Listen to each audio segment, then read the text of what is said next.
Welcome to the Irish Expat Podcast. In today's episode, we'll be covering our top 10 tips and tricks for travelling across Italy. Hi, I'm Jane. And I'm Cormac. And welcome to the Irish Expat Podcast. We've been on the road for over a year travelling the lengths and breadths of Italy. Season 1 is all about our travels from the southern city of Naples to Lake Garda in the north. We've given our best tips and tricks and spoken about our highlights and mistakes. And how we've ended up moving to Florence. This episode is all about our top 10 travel tips after 1 year of Italian living. Make sure you're subscribed, and if you like this episode, then please give us a 5-star review. You can find us on Instagram and TikTok at altliving and find out more about us on www.altliving.com. Well, hello, Cormac. How are you, Jane? We finally finished season 1. Oh, that was a blast, wasn't it? Thank God. It only took a year. Oh, shh. All good things come to those who wait. Oh, lordy lord. Well, thank you to everyone who's listened. Absolute legends. We really, really appreciate it. We've met some of you in person. Yeah, they've come to the pub. They were absolutely fantastic to do so. Much appreciated. Absolute delights. But this whole episode is just kind of a bonus episode of season 1 to say thank you, and here's our top tips. All the things that we wished we know before we came here. How we got scammed in multiple ways, essentially. So number 1, we're going to talk about transport, Cormac. Number 1 is going to be mainly trains, because unlike Ireland, Italy is very organised and well connected with trains. So it's really difficult to navigate between the privatised trains, between the regional trains. So we always used an online platform to book our trains. So we used either Omio or Trainline, and we would book our trains in advance. So one of the best ones for the long distance, if you're going from the likes of Florence all the way down to Salerno or connecting Rome to Milan, is Italo. So Italo is one of the fast trains. It's kind of very similar to the TGV in France. So they're a private company. They're not run by the government. It's something like Wolverine would be fighting on top of the fast speed trains. 270 kilometers per hour, fucking rattling through tunnels trains, which is fantastic. They're definitely, I think, my favorite. They're a bit more expensive, but they're so very well organized and really, really comfy trains. If you don't book them within 72 hours, or outside of 72 hours, I should say, they can be very expensive. Yeah. They could be 90, 100 euro each, depending on what journey, what day you're traveling. The Italo trains, I find, are really, really, really good for the fact that all the carriages, when they pull up into the train station, there'll be a little sign, because they even, because they're a private company, they even have their own platforms in each train station. So they have a little sign where your carriage is. They're very fancy. They're very fancy. They dedicate a seat number to you on booking the ticket, and you have to abide by that. It is not like Galway to Dublin, lads. People actually sit in the seats they're assigned to. And even if the entire rest of the carriage is empty and you just want to sit across from your boyfriend and you didn't pay the extra money to sit across from your boyfriend, and a small Italian lady gets on the train and there's multiple other seats available, she will scream at you until you move. So because that is her mother effing seat. Yeah. She booked it. So that's one thing I really, really like. It's that all the carriages are all beautifully numbered, all really very simple to kind of get by. You sit in your assigned seat. Simple as. The Italo train drivers or the Italo trains do not go on strike. Yeah. So privatized company, that's one of the biggest benefits with Italo. They don't strike. I feel like the regional lads go on strike about once a week. It feels that way. We don't get trains all that time, but I feel like 100% the regional trains suffer from delays, because I know we've been on a couple of regional trains that they've had to pull in to laybys and let the 270 mile an hour Italo trains whiz by them. Yeah. So no, the trains. So getting to know your trains when you first land in Italy is so important, because you can use the two websites, either Omio or Trainline. So they've updated their systems now where you have to book in through your ticket. So that's an annoying update that they've done recently. Mm-hmm. So they send you an initial email with your ticket, but you have to check into that ticket through a different email they sent you. So they'll send you 2 emails, which is a pain in the hole. It's very annoying. Or you can go to a machine and try and check in through a machine. which is really awkward as well. So Yeah. you're better off if you're doing multiple cities throughout the week. If you buy your train tickets, like maybe just go to the train station itself and book it 2 or 3 days in advance and just have Yeah. the physical ticket. But if you have a physical ticket, what do you have to do? You have to scan them on the platform before you get on the train. Now, we've definitely not scanned them a couple of times because we didn't know about that initially, and we've been let off with it. But they've updated their systems in the last 2 months, so they've kind of taken it more seriously now. There was obviously a very high influx of tourists coming back to Italy in general over the last year, so they've really got on top of their shit. And they really, really don't like the train lines have become so much more busier and they really don't like it. So they will just try and gouge you for money any way that they can. They're looking to fine you. That one time you got caught, it will never go away. No, it won't. It won't. I was flying from Pisa, and when I was booking the train ticket, I was booking it at 11:57 p.m. And by the time I checked out with the train ticket, it was actually over midnight. And I had booked my ticket for tomorrow. And so when I got on the train, it was actually booked for the day after. And they gave me a €60 fine on the train. Straight up there and then. Yeah. But to the dark side of the trains, if you're ever going through Bologna, another experience we had was the high-speed trains in Bologna. The train station's over 4 different floors, and all the high-speed trains go through the tunnel on the very bottom floor. So we were waiting. There was a load of delays. There was an accident on one of the lines, and we were waiting for information to come up on the screen. All of a sudden, it said, "Go to platform 6. Train's leaving in 5 minutes." So the entirety of that train that had booked ran from the bottom floor to the top floor. A train just pulled in to platform 6. We got on it. Happy days on the train, and it's a 38-minute journey from Bologna to Florence. We were on the train for about 20-25 minutes until I looked up and I saw the next stop was Rimini. So I quickly realized we were on the wrong train. So sometimes there can be issues, as in any city. It's just one of those things. Always check the name of the train before you get on. So if you are deciding to go to multiple places within one region, you can buy a regional train ticket, and you can take up to like 20 trains over 30 days, and that's really good value. Similar with the Italo trains, you can get up to 9 trains, I believe, over 30 days. There's multiple different packages, but because where we were traveling on the big holiday, it did not suit us to just get one package over the other.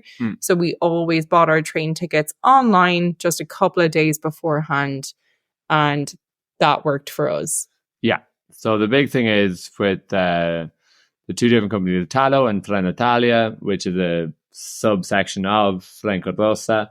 You can also, in the machines in the train stations, you can also download your physical ticket from those machines with your identification code on your email. So that can also be a handy way of doing it before you arrive, but just make sure you arrive at the train station. Some of those machines, they can all have queues. Even in Florence, where we live now, there can be, I think, 14, 15 machines out on the floor, and there can be a queue of hundreds of people who are very confused and not knowing what to do. So just make sure that you arrive at the station as well. Give yourself ample time. Yeah. Ample time, just to make sure that it's nice and smooth, because that's the one thing I've noticed in a lot of places, because people would like to get help from the workers for those different companies, and they can spend a lot of time going through those machines. So it is one of those things. So one day we were coming from Salerno and we were going all the way up to Rome, and we had to do a crossover in Naples, and there is a fast train ticket between Naples and Rome, and we became friends with this couple, and they had been on the road for a long period of time. And we met them and they were at the machines, and unfortunately our machine wasn't working, and we were quite stressed out because it was lastminute.com that we were trying to get on this one particular train. And they were trying to charge us €88 per ticket to get from Naples to Rome. And I found our tickets online for €23. So I will just say, don't automatically go to the machine. Do go and check out the online prices. train ticket like prices can really, really vary based on the time of day, based on how many people are actually booking the ticket. It's kind of like flights.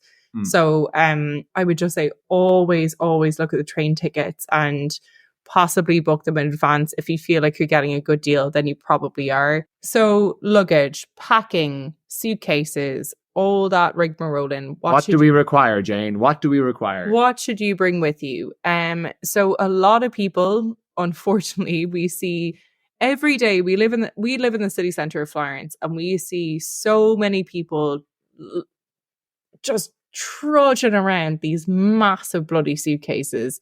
And God bless them, because we've been there. We've trudged around small suitcases. In 34-degree heat, it is not a fun time. But I will just say to you, the best thing that you can do is to pack light and to bring a 10 kg suitcase, especially if you're traveling from Ireland. You should have that 10 kg suitcase, the Ryanair, put it in the overhead. You're not paying that much more. Why would you bring a 20 kg suitcase? Nobody's looking at you. Nobody cares about the dresses that you're wearing. Like, I don't understand it. So when you get off the plane, the last thing that you want is to be dragging a suitcase for miles to a hotel. And especially now at the minute in Florence, when you land to that train station, if you don't know where you're going and you think, oh, I'll just jump in a taxi. How long are some people waiting for a taxi? Hour and a half. We've seen queues of over 120, at least 120 people in a queue for like a single taxi. Now they come pretty quick, but it ain't that quick when you're in a queue of 120. It's absolutely cracked. Bring a backpack. If you can't just live off a backpack, then bring a 10 kg suitcase. But I will say bring suitcases over a large backpack. And I will say bring the suitcase over the backpack, because if you're carrying a huge backpack, you're going to get kind of sweaty. It's going to get kind of heavy. You would think, oh, why should I bring a suitcase? Everyone thinks, oh, backpackers, they have the right idea. They've got all the weight on their back. That makes a lot more sense. No. Bring your little 10 kg suitcase.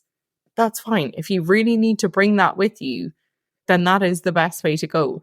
So we lived for 6 weeks off of 2 10 kg suitcases. And I have to say, it was the best idea ever. We went and did our washing once a week, and we had it down to every single Thursday, we would just go and do our washing. That was it. So we had a dirty plastic bag, and then we had like our suitcase with our clean clothes. And that's just the way that we rotated it. And it worked really, really well. The one thing I will say that I didn't like about backpacks is obviously in the heat, as an Irishman, your back gets awful fucking hot. And the other thing I didn't like with the suitcases was that obviously older cities in Italy, it's all like flagstone, cobblestone streets. So that constant rattle of dragging a suitcase, and it can fall out of your hand and you're sweating. It's annoying, but it's not an end all or be all at all. But just be warned, it is like, I think that main street from Florence connecting the train station to the north of the city is one of the worst, because it's so high density, but it's probably only the paths on either side are less than a meter wide. And there's a lot of traffic. And it can be the same in many other cities. In Naples, you're in a whole street that's only 5 meters wide, 4 meters wide, and it's mopeds, cars, people. So just be warned that it's always going to be everyone's least favorite journey. Is you think that the difficult part is getting from wherever you're from to the airport, and then from the airport to the next place. No, the actual worst place is getting from the airport to your final destination and leaving off your bags. And I would just say pack as lightly as possible. In Italy, there are so many options for cleaning your clothes. There are so many options for just like... There is a laundromat on every street in Italy, and it is the best thing ever. Like, no matter where your hotel is, I can guarantee you, within a 5-minute walk, honest to God, I think laundromats sometimes are easier to find than ATMs. I did put together my ultimate travel list of stuff. Oh, here we go. 4 t-shirts, 2 long tops, 2 pants, 1 hat, 2 light long sleeve shirts, just to cover you up when you're going to get sunburned, 2 dresses, 1 pair of runners, 1 pair of comfy flats, and one pair of fancy shoes if you feel like you're going to go somewhere fancy. And then my biggest thing that you definitely need to bring with you is bring an extension lead with multiple plugs. Instead of, so many people kind of forget when they go to the airport, they just bring like one adapter with them and they're like, oh yeah, that'll do us. No, bring an adapter, but bring an extension lead with you. And then that way you can plug in multiple devices at the same time. Or bring one of the Irish 4-way adapters that just plug into the wall straight away instead of an extension lead. Like that is just, that is top advice. Yeah, because like, girls, yourselves, like there's always going to be people who want to charge their phones, you want to charge your laptop, you want to put your hair straightener on. Like there's always going to be multiple things that you want to have on the go. So I think an extension lead is just the way to go. And then you can drag it around your hotel room or your Airbnb. And I have to say for myself, especially traveling around a hot country, the best thing I ever bought for traveling here, because I sunburn very easily and I'm Irish, so I sweat a lot, was linen trousers for about like €15, I think, even in Sorrento. They were the best thing I ever bought. Yeah. I will happily endorse that right now. Like they were the fucking bomb diggity. Linen and cotton. Linen and cotton are your friends, especially if you're planning and traveling for like a long time, like plus 2-3 weeks.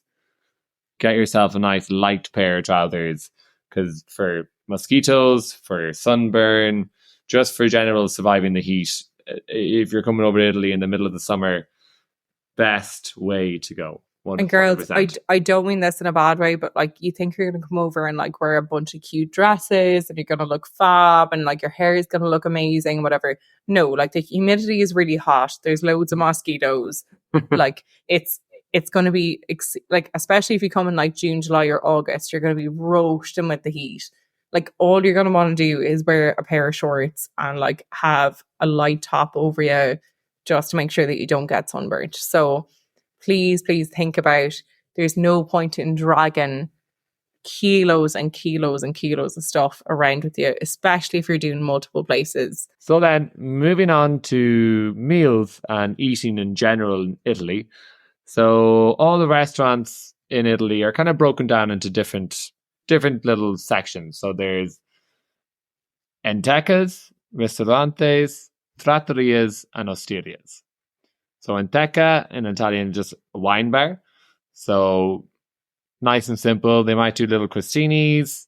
You can get little light bites, mainly just glasses of wine. Your ristorantes are your more classic, standard kind of base restaurant style, same as we'd have in Ireland. Trattorias are speciality to whatever area you're in. So they're usually very small restaurants. They're only like, I would say like 60 people max, maybe even less. Ristorantes would be a little bit more. They can be even bigger. And then also osterias. Traditionally, osterias used to be wine places that started serving food. So their menu can be a lot more varied. That can change week on week or month on month. But the trattorias and the ristorantes will have much more of a stable menu. It's all broken down into appetizers, premis, secondi, and dolci.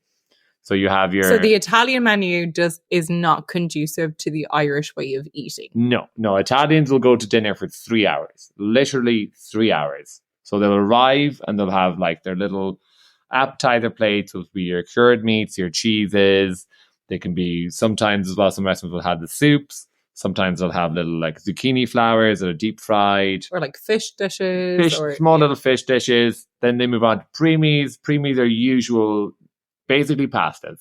They're always pastas. Always pastas. That's where you'll find your pastas. It's always in the primi section of the menu. You don't have to order in sequence in Italy, but a lot of traditional restaurants will expect you to. Moving on to secondi, then that's all your meat dishes. Your chicken, your steaks. And where we live in Florence, the Fiorentina steak is the way to go. It is usually on average between €4.50 and €6 per kg of steak. So the steaks can cost you €45-50. It's incredibly expensive. Incredibly expensive, but if you're going to share that steak as a singular meal, as an experience in Florence, highly recommend it. Yeah. But a secondi can also just be like rabbit, or it can be fish, or it could be chicken, or it can Yeah. be Veal, it can be, veal escalope. It can be like so many different variations of different meals. They could also do smaller cuts of steak. So they'll do like your sirloins or a ribeye. And with steaks in Italy, the Fiorentina especially, you can't order that well done. You can't order it medium well. It comes medium rare and that's it. So the smaller cuts of steaks are the way to go for getting your, if you're a medium well eater or well done or just a medium, whatever it is, your variation, they will happily do that. But for a Fiorentina steak, for a special steak, they will not. Yeah. Also with the secondary. So, if you're an Irish person and you like your meat, potato, and 2 veg. Yeah. So you would go immediately to the secondary. You'd be paying anywhere from maybe €11 all the way up to 25, all the way up to, if you were getting a steak, you could be paying all the way up to €40. But then you might want like a roast potatoes with it. A side of roast potatoes can cost you anywhere from €5 to €7. And vegetables, they do not do vegetables well here, and they do not do vegetables very cheaply. So a side of spinach can cost you anywhere from €6 to €7. If you want a side of like greens, that can cost you like from €5 to €7. It is exceptionally expensive to eat the way that Irish people eat here. Yeah. So you do want to go for like your appetizer, your preemie, your secondary, and choose 2 out of the 3. Yeah. So like you get your carbs first, then you get your meat. It's a very strange way of eating. We've actually become like a little bit accustomed to it now. So even when I cook at home, I do like put out the carbs first, or like I do put out the pasta first. Yeah. But it's a very strange way of eating, especially for on holidays where you're like, why can't I just get it all together? Like, can I just not have my pasta and my steak? Or a lot of restaurants as well will offer a meat and roast potatoes, but they won't offer veg. So you literally get a small dish, or some dishes will come with vegetables and not potatoes. So no matter what orientation you order in, you're always going to have to order another dish, and the sides here are called contorini. So that's the name for sides. So that's the thing here where it's like, they'll never just give you everything on one plate. You have to order several plates, which is the Italian way of eating, which we've definitely got accustomed to. And it's fantastic. There's some brilliant restaurants in Florence that do those sides very cheaply. There's some other restaurants that do it very expensively. Obviously, in the center of the touristy areas, the prices are going to be much higher. If you find little local restaurants, you'll get a much better deal. But it is a very time-consuming meal. So if you're going to an Italian restaurant and you know that it's like a trattoria, an osteria, anything like that, you know that you're going to go in. Do you want your starter? Great. You have your starter over the first 40 minutes. Then you have a little break. Then, okay, you're going to have your pasta dish. Great, you have your pasta dish. Then that's another 40-minute break. Then you have your meat at the end. You really enjoy your meat at the end. That's fine. And then like that could be like up to an hour and a half. So it really is the longest. There's no getting in and out. There's no quick in and out if you're in a restaurant. I think it's that we're so used to the Irish way of restaurants where it's like get in, get out. We've got 2 hours, maybe 2.5 hours. We need this table back in 10 minutes. Do you want dessert and coffee? Yeah, here you go. If you're in at 7, you're out by like 9. We've got to turn over those tables. Yeah. But now we've realized that it's like if you're going in for an 8 p.m. meal, they expect you to stay there until 11. Like it's like just piano, everything's so slow, and they expect you to drink there because it's not like, oh well, we're gonna like have our meal and then go to the pub. Yeah. It's like, no, we're having our meal and we're having wine, and it's like we're having 3 or 4 bottles of wine, and we're also going to have shots of limoncello or l'amaro del capo or any of the specialty drinks in your vicinity that you're in. Yeah. The shots at the end of the meal are really, really nice. Like a lot of restaurants will happily give you that. And, we found before that some restaurants are nearly too kind. What, when they plant down 2 bottles and just say, help yourself? Yes, exactly. That's exactly what I mean. Just realize that if you're going to Italy, like there's not going to be bars that are open until 2 o'clock in the morning. There's not going to be bars that are open even after 12 o'clock in the morning. Like you are going to that restaurant and you are going to chill there for the evening. So Yeah. you are locking yourself in to an evening of brilliant food and brilliant drinks. So take your time. Have really nice starters and last it out, and have a really nice pasta dish and last it out. And then by the time the meat course comes, you're going to be like, oh, geez, why did I spend so much feckin' money on this meat course? You know, but that is your evening. It's not, let's race through dinner, or like, let's like even get a starter and a main, and then we can finish up dinner by like 9:30, and then we go out in the piss. Like, that's not the way that it's done, because there's nowhere in Italy to go on the piss really afterwards. It's, you stay in the restaurant, you chill. It's all like very piano piano, and the staff will respect you a lot more for it as well.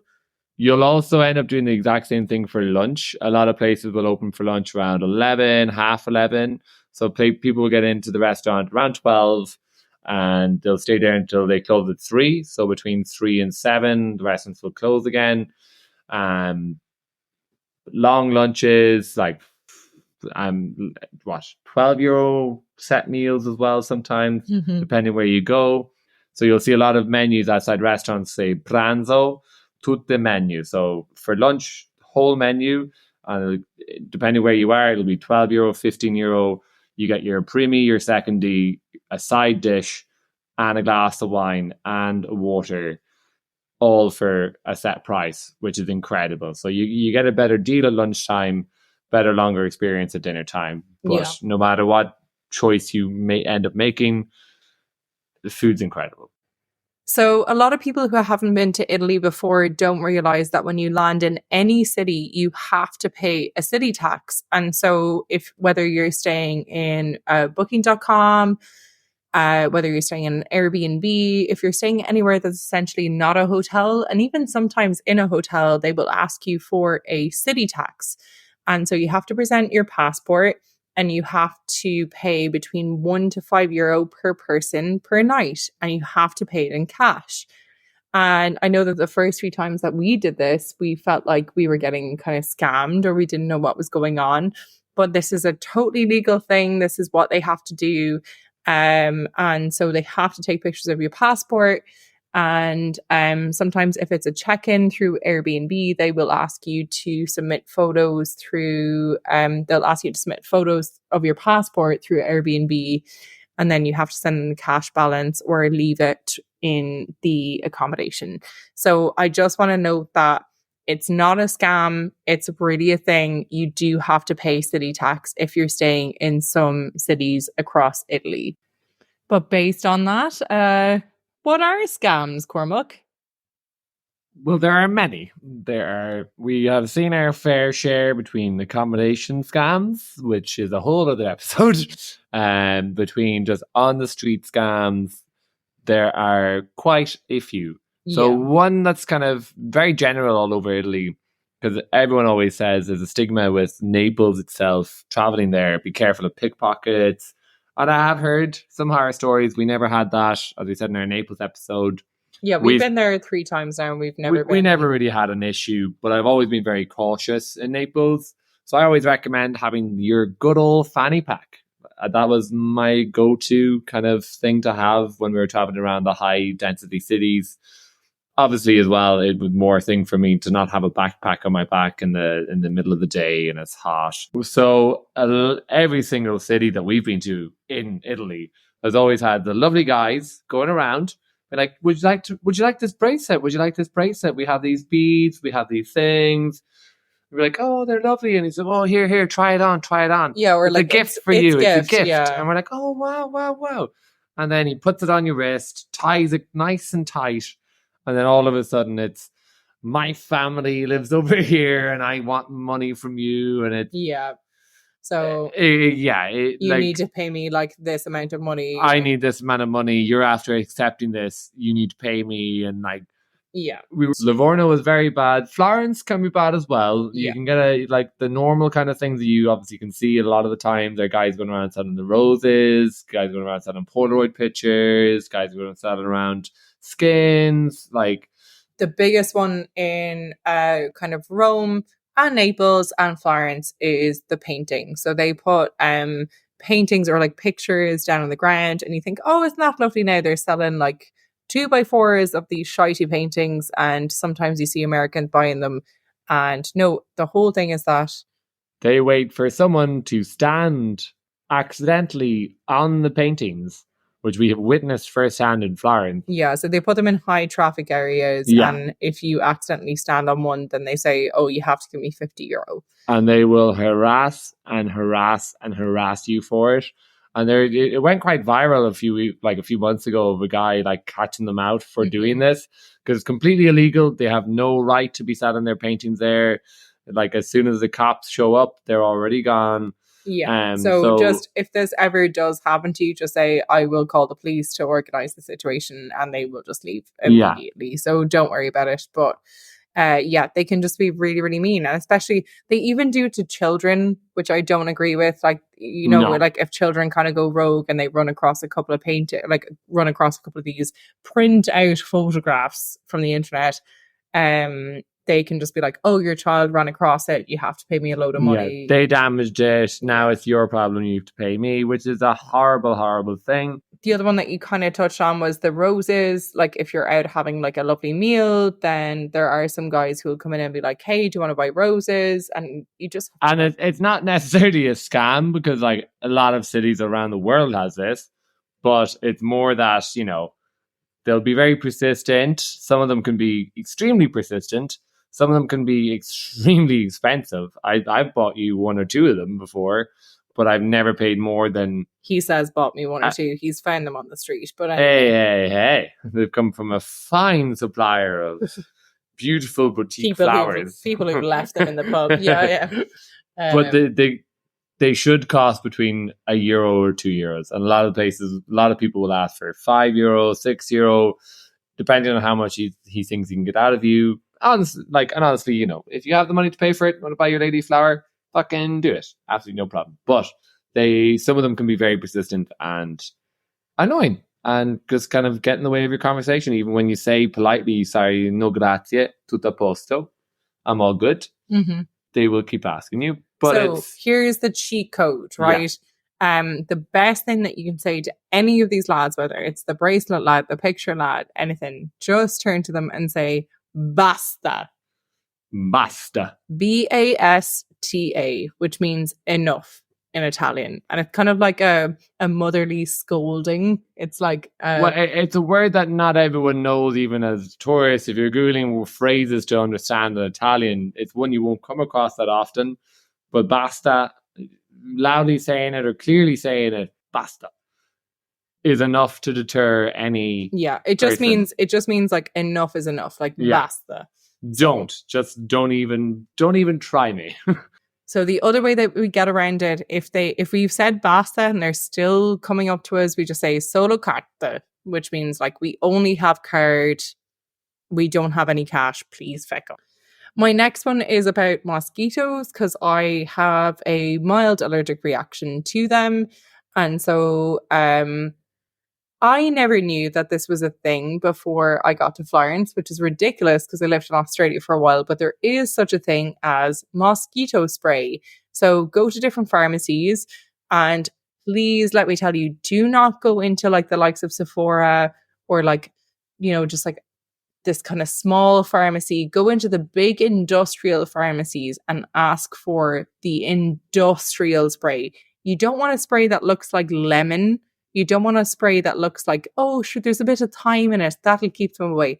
No. You want like the full-on deodorizer, like something that like if you sprayed it, you feel like it's going to set something on fire. That's the level of mosquito spray that you want. And it's absolutely incredible. It keeps them away. You will get through it quite quickly, I will say, and it will be quite expensive. So, but if you're coming on holidays and you're Irish, and if you get really bad allergic reactions to mosquito sprays, there are mosquito sprays here. You might be paying about €18, and for 2 people, it might like last you about a week, but it's so worth it. Also, if you're staying in a regular accommodation like a hotel room or an Airbnb, please keep those windows closed whilst you're outside. You do not want the windows open during the day or the night during summertime.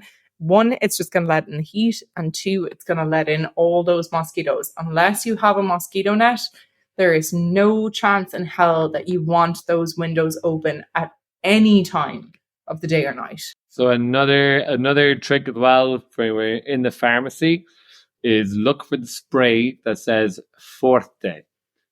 Forte. Forte means strong in Italian.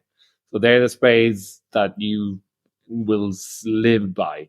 They also have like a classification system on how strong the sprays are here. So anything, I think it's between like A and E. Anything obviously in the A category is going to be really good, but Forte, anything that we've gotten that has Forte on it has been a lifesaver. A lot of Irish people are actually allergic to mosquito bites. And even I myself, I've had my arm swell up and I've had my leg swell up. And you are able to just go to the pharmacy. You don't need to go to the doctor directly. You can go to the pharmacy here and they will give you a steroid cream. Best thing as well, if you have been bitten and you have the bites from the night before, there's rapid relief pens in pharmacies. They're so good. They're the greatest thing ever, and they're little. They look like little pens. They even have like a little clip on, so you can put it onto your belt if you need to. It took me 18 months to find these. Oh my god, they are the absolute Jimmy John. Now, I will say the best thing, they don't provide it in hotels, but it's something that we bought, and it was the best €10 that we ever spent, is our mosquito racket. Oh, the sweet, sweet racket. It is literally a tennis racket. Oh, they're just so... I don't even have the sweet. They're so satisfying. It's just when you're there, like about to go to sleep at night, and you have your racket in your hand, and you put the little torch on the racket, and you just see them flying around. Zap, zap.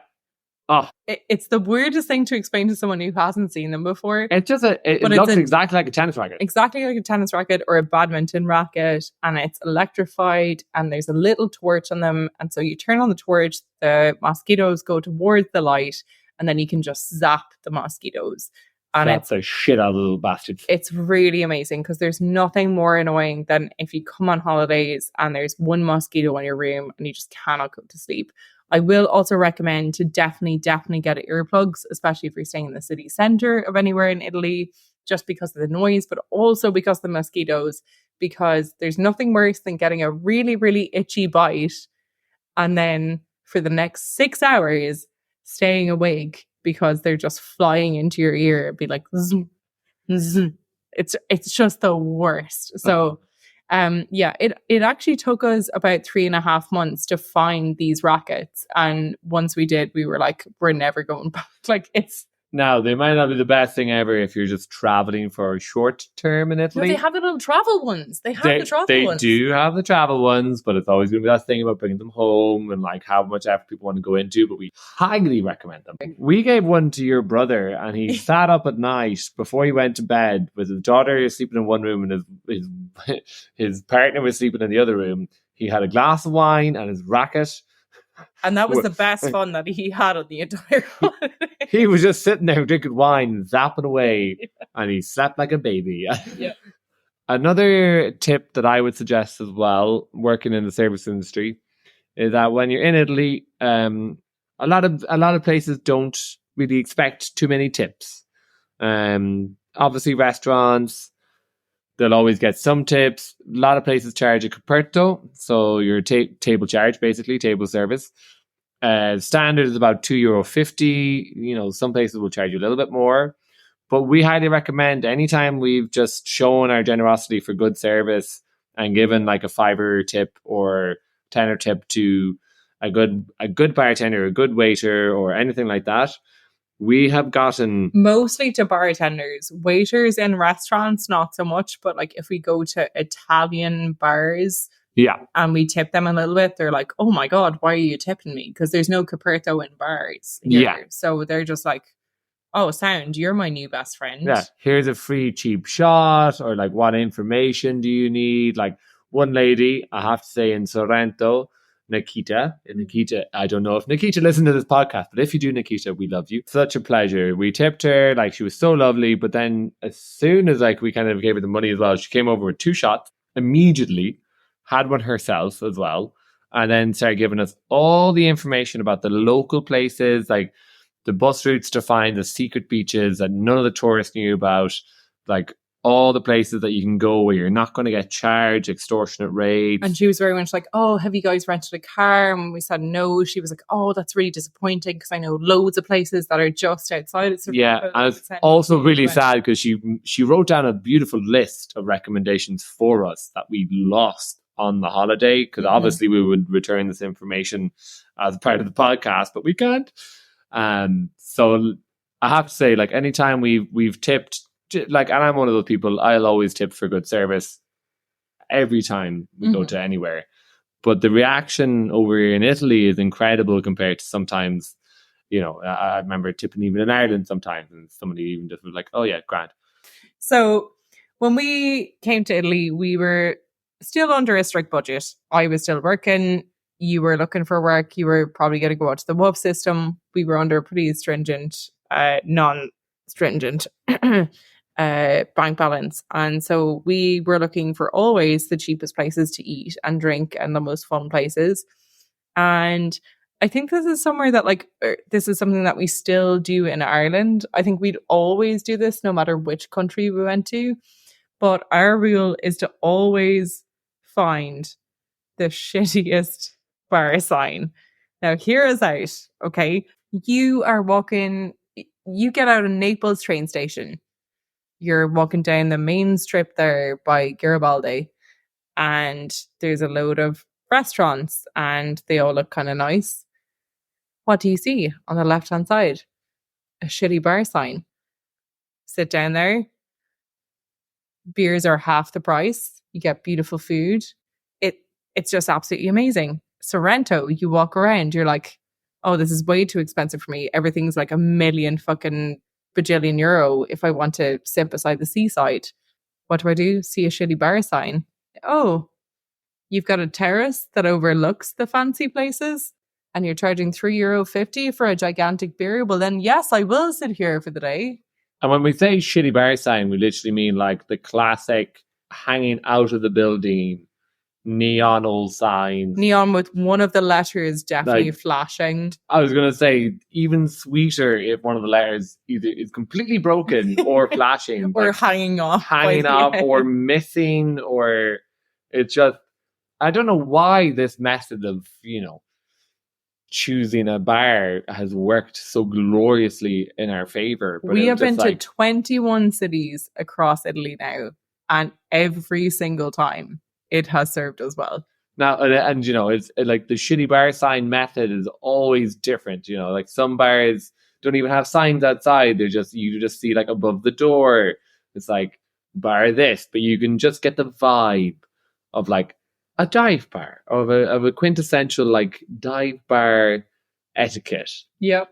And it is glorious. It is so good. It's like usually like half the price, twice as much crack. The people are like, why the feck are you in here? So they welcome you in. You usually end up getting like free shots or free food or something. Like, it's so much more crack. I got a free massage in one of the places as well. This little tiny lady was just all over my shoulders. It was brilliant. Oh God. But it's just like, it's just been the most. Now, I know like we're traveling in a couple, so I would not recommend this to like every female, like solo female who's traveling alone. Of course. But if you're traveling like in a group of two, definitely just like take the risk, because 9 times out of 10, they're going to be so much nicer. And you can see where they've X'd out where like lasagna used to be €4 and now it's €5. You can literally see like 3 years of development in price, of 4 to 6 to 8. You can see the sellotape just peeling off the menu, like. And in Italy, in fairness, cafes are normally like coffee shops as we know them. They all sell alcohol as well. So I was a Heineken drinker when I was living in Galway in Ireland, and it's now gone on to $6.50 per pint. But yeah, got to Italy and I was like, God, it's very expensive. Like in some of the cafes, as we previously mentioned, I could get like a big bottle of beer for $3.50. Yeah, maybe $4.15 in some of the bigger cities. And I was like, God, this is great. But if I wanted to have a pint in a pub, it could cost up to €7, guys. €7 for just like a pint of lager. So just bear that in mind that you are in wine country. Yeah, I got here and it was like, well, I can either drink a pint of lager, which is going to be £7, or I can drink a glass of Prosecco, which is about €3.50 to €4. So I have moved on to the Prosecco, which is definitely better for the gut and definitely better for just overall spending. But do bear that in mind that if you're a beer drinker, you are not going to be walking into a pub and be spending less money. Some places will have happy hour, which is great. Mhm. Happy hour is fantastic. Not all the time, not every city. Like Bologna is a great happy hour city. There's a couple of other places. Sorrento was great. Salerno was great. Florence is not a big. Florence isn't a big happy hour place. There are some places that will do happy hour in Florence, but they're more in the center around the Duomo, and that is where all of the tourist traps exist. So that is a big shame. I know one of our favorite bars where they do like a 550 pint. The 550 pint is Star Pramming. Yeah. So any sash heads from the west coast of Ireland, Star Pramming 550 pint. I'm happy with that, yeah. Average, yeah. It's grand, happy days. Wine is your way to go. Also in restaurants, usually in trattorias as well, they always have decanters of wine. So you'll get your chalice, your chalice, your glass of red wine, or your della casa. So the vino della casa is always so much cheaper than any of the bottles. Essentially, you can get a litre, like even in Florence city centre, even in the rip-off tourist places, you can get like a litre of the home wine for anywhere from about €10 up to maybe 15. Whereas if you wanted a pint in those restaurants, you're talking like €7.50. Yeah. So just go, you're going to have to move on to wine. Wine is the much better way to go, and you can drink so much of it for so cheap. Like there's market stalls that sell their own wine. There's places that have their half carafes, full carafes of house wine that's €10, €8 for a half liter. Like we've gone to so many places and got and I mean the house wine in Italy would be premium wine in Ireland. It is leagues and bounds different in quality. Also, in all over Italy, like apart from the happy hours, there's always the aperitivo hours. So the aperitivo is great, usually between 6 o'clock and 8 o'clock in the evening. They might not give you offers on drinks, but they'll definitely give you snacks, light bites. So usually crisps, peanuts, olives. Depending where you go, we've gotten like bruschettas, we've gotten arancini balls. If you're with a snacker like I am, yes, don't know where you're putting it. I am a grazer. I'm a classic grazer. I'll keep on nibbling and eating throughout the night. But aperitivo hour between 6 and 8, you can often as well. A lot of restaurants will do an aperitivo hour themselves. They'll give you a bruschetta and a glass of wine. I've seen some for €8. I've seen some for €7. I've seen some for €12. So depending where you are. And we have put in all of our podcasts, we have talked about the best aperitivos, because even in La Spezia and the Cinque Terre, we were fed before we even got to dinner. Oh my God. They brought out just very Irish style. They just brought out a tray of sandwiches. So our final tip is language. I think starting off in Italy, the first thing I learned, which is because the thing is with Italians as well, and any country you ever travel to, if you make a little bit of effort in their own language, it's always greatly appreciated. I would say posso avere, which translates to can I have? That's all you need to know. Is now I'm a year and a half living here, lads, and all I need to know is posso avere. Yeah, can I have a table for 2 people? Can I have a lighter? Can I have a beer? Can I have that? We have? But you can just say posso avere and just point at what you want. And if you just say that, they will respect you so much more. Obviously, enter with a ciao. People like a ciao. And obviously as well, for afternoon, buona giornata, and for evening. None of that. I know none of that. Just say a ciao. I don't know the difference. So just say ciao, posso avere, and then just point at what you want. And they'll be like, thank you so much for making the effort. Yeah, they really appreciate you giving it a go. You can find kind of little helper guides to ordering in Italian and like different words, tavolo and like il conto, so your table, the bill, and you can do lots of different little variations if you want, but just having posso avere. Oh, can I ask you, as an Irish bartender, do you know how so many people walk into the bar? Oh yeah, and they ask you for a drink in like make-believe Italian? What do they always say to you? They're like, you can spot them from a mile away if they don't speak Italian. And then you always see like this. I mess them a little bit. I'm not going to lie. It's kind of, very Irish thing to do. When I just see their heads and I just go immediately into, ciao, buonasera, cosa posso portarti? And like fluent Italian, well, not fluid, but like very direct, quick Italian. And they always just panic. And it's glorious. It's so funny. You're so mean. Hey, I'm Irish. It's just my little bit of fun, a little bit of joshing for the day. But then they panic. You just see their eyes go, do a beer Peroni or Guinness. And I just go, sorry, that's grand. Like, you might understand my English better or worse. I'm not sure, but we'll do it anyway. But yeah, I am a bit of a bastard. They're so nice after that. We're like, God bless them. Like, imagine walking into an Irish pub being like, Jesus, please.